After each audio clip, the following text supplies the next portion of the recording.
So, 2 views, maybe more, and that's okay. Like I said, this is not, I know I'm putting my face here in my philosophical, page on Instagram. I don't think I ever show a picture of myself. This is not like, "Whoa, whoa, look at me," really, I'm not, I kinda showed you my I'm not much to look at. I would not say I'm a great orator. That's not it either. I stutter, I stammer, I say right and okay. I am constantly playing with my hands, and I'm constantly referring to a notepad that I've taken down notes on, kind of formulating my ideas because I've said that ADD brain, that monkey mind, is constantly going here and there and everywhere, wanting to tell you as much crazy stuff that's going on in this brain. But I wanted to ask you, do you know David Brooks? That's the first thing on my yellow notepad. I guess they call this a legal pad. I'll never be an attorney. Not smart enough. I didn't either. I didn't know David Brooks. Never heard of him. No one ever shared anything. But my wife and kids were at a used bookstore, and my wife picks up a book. She starts reading the first couple pages, and she says, "That sounds like something I would say, or something that I feel, maybe my ethos, maybe my what I'm striving for." Maybe because she knows the quote, "A man's character is his fate." She knows that. Heraclitus, she knows that from the weight room and the sign that I bought for the weight room. Um, so she actually grabs me his book, The Road to Character. And so I mentioned something to my mother. She's like, "Oh, yes, I love David Brooks. I love the tenor of his voice and the way he speaks. I see him on PBS regularly." Well, I don't have cable anymore, so I don't have PBS. I'm sure I could probably, go online and get PBS, and maybe I will. Um, but do you know his message? And does his message make any sort of connection with you? That's the big thing that I want to ask, is that if you do or do not know David Brooks, do you know the message that he talks, and he speaks with great humility. He talks about his own, I don't know if he says depression, but his low spots, his low points, um, his tough times, um, to find, and that he didn't just come to these answers through studying psychology. And I don't think it's just self-deprecating. I think he has probably come through a time where he felt like he had to achieve and become something, and realize that he's good at something, but he's pretty average at a lot of other things. And I think that's going back to, like, what I've said in other podcasts. That's where, the oracle, said about, uh, you know, Socrates or something like that, when he it was complained. I don't know the whole story. I heard it um, a long time ago, but Socrates was put to death, and he basically said that he knows nothing. And so the oracle thought he was the wisest because he admitted he knew nothing. There is an infinite amount of knowledge and questions and answers, and I think they morph and change. And so if you've looked into character development, you'll understand that too, that your character is going to be tested throughout your life. So in your teens, your character is going to be constantly tested, and you're going to fail. Well, maybe some of you will get through your teens. Well, I failed a lot in my teen years. Your 20s, your character is going to be tested again, and you'll probably have some achievements and some failures. Um, in your 30s, you're going to have some success, you're going to have some failure. You're going to maybe have children. You're maybe going to lose a parent. I've talked about this. Your character is going to be tested. So it's not so much that you look into character development, you look into kind of a character foundation that you can draw from as your character is tested and will change over the course of time. And so his message basically is a lot through his experiences, and not all pretty ones.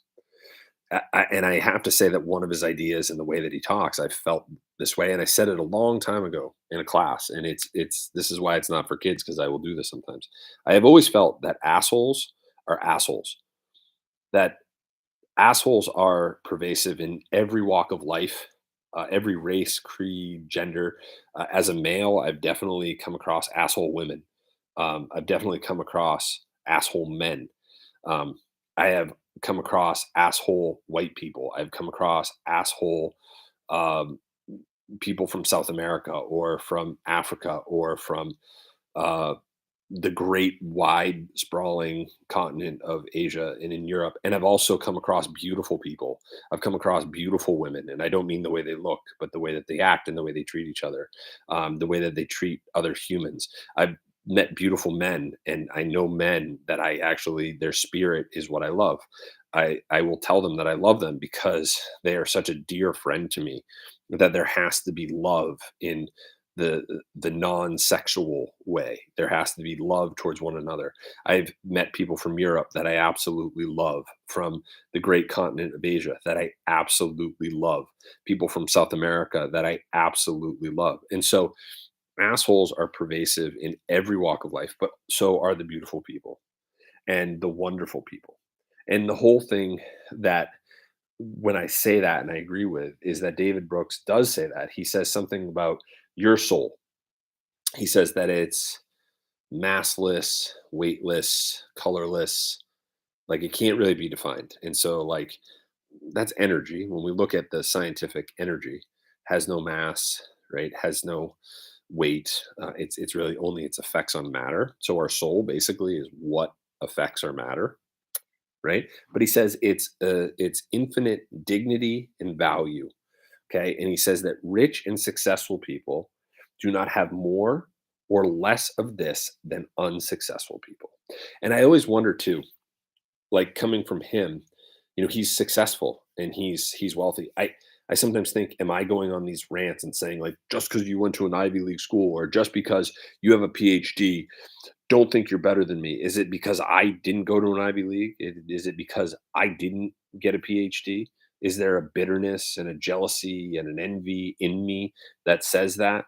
Well, no, it's that I just like anybody who thinks they're better because they're blue collar or hardworking than someone who, and I've said that in one of my quotes that, they're better than a PhD who can't change their oil or change a tire. And I'm not saying that PhDs can't change oil or tires. I'm trying to make an analogy here that the blue collar person who can work on the car and is very handy, they are no better than the PhD who is an academic, and the academic is no better than the mechanic. Okay, so that's the point that I'm trying to make. And I think hearing it from David Brooks, it resonates with the message that I've had that it really like your soul is not better or worse than anybody's. And I think when you look at Frankel, the reason, and when I was reading David Brooks's book, The Road to Character, I'm like, wow, this guy's sounding a lot like Frankel. And I don't know, say page 13 of the book. Let's just, I don't know, I don't remember what page it's on. He starts talking about Viktor Frankl. And I'm like, yes, he's giving credit where credit is due. He's realizing that he has his own ideas and his own experiences, but a man like Viktor Frankl actually backs up his ideas. And there's a wonderful thing when someone so smart and so well known validates your opinions. And so, I said, you know, um, I said something like, I have felt the same way, um, but he's clearly way more known. And I didn't say he's way more well known because I'm not well known. I'm not known at all. So he is way more known. David Brooks is way more known. And I am not known. So I can't say he is way more well known than me because I'm not even known. And the thing when you're looking at David Brooks and he's kind of thinking these thoughts and all of a sudden he reads Man's Search for Meaning or whatever and he sees Frankel and what he's saying, he's like, boom, I'm right in my thinking and my experiences, even though my experiences are different than Frankel's.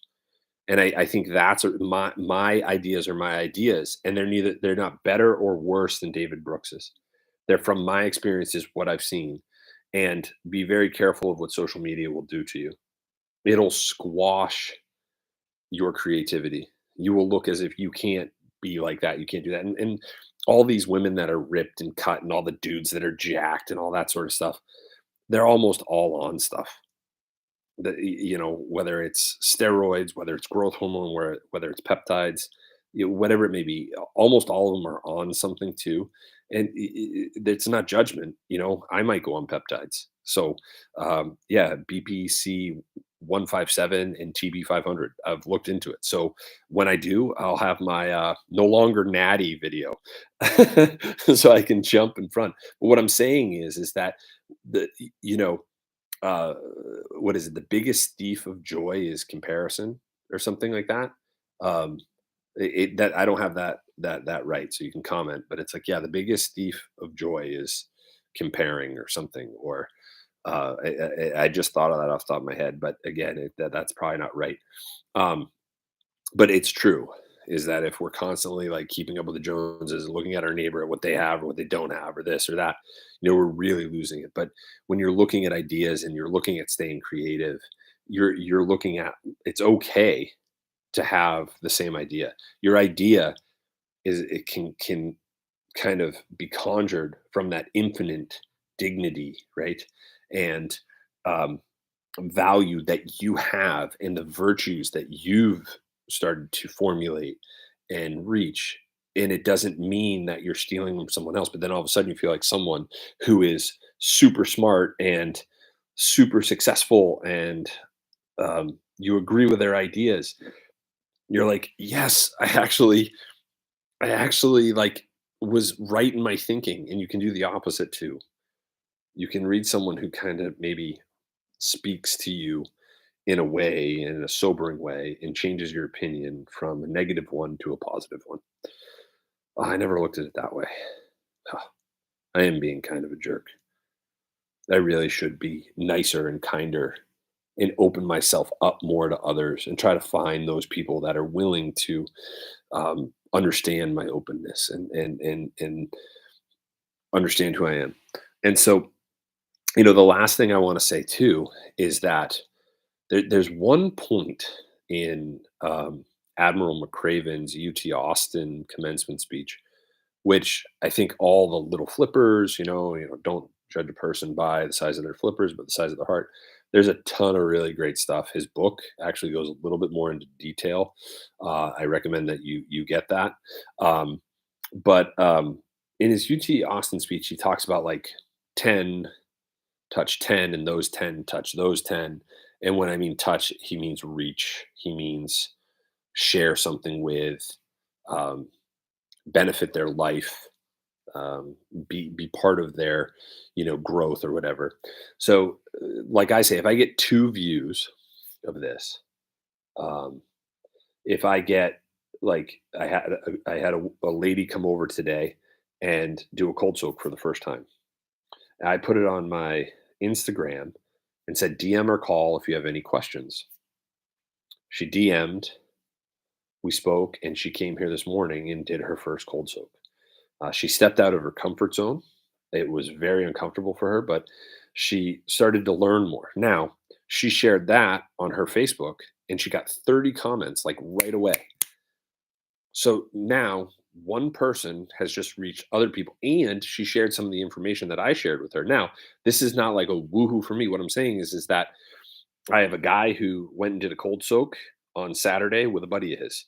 And so Admiral McCraven's point is very true, and it doesn't have to be as big, but it multiplies. So now, if that one person or the 2 views that I get on this share David Brooks each with 2 other people, do you see how that works? So we look at the two, one, two, and then 2 branches off of that, two. So do we have one, two, three, four, five, 6 people off the 2 views? We've just multiplied that. So, and then that can keep going. That's not what I'm asking. I will never ask you to share my information. I will never ask you to think that I have any answers. I hope that I pose more questions in your life.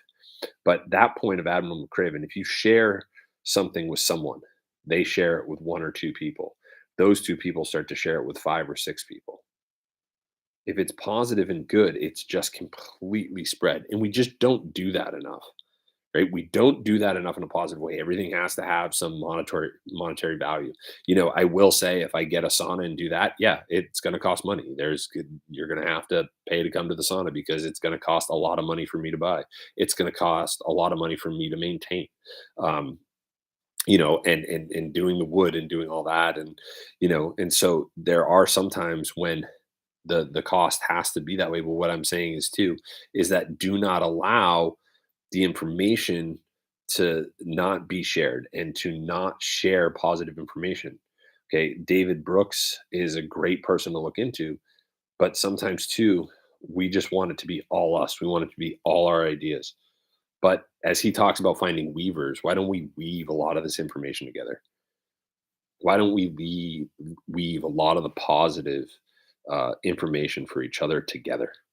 I think that's another major message, right? Remember, there are tons of good people out there. Find them. Have that good barometer to stay away from the treacherous people. Also, try to weave people together, and then once you've woven a group, don't allow that group to become exclusionary. Don't allow that group to be elitist. Maintain the Viktor Frankl and the David Brooks ideologies. That your soul is your soul. It's infinite, and it's infinite in value and dignity. And it is not determined of your socioeconomic status, where you're born, the color of your skin, the language you speak or you don't speak. Goodness is goodness.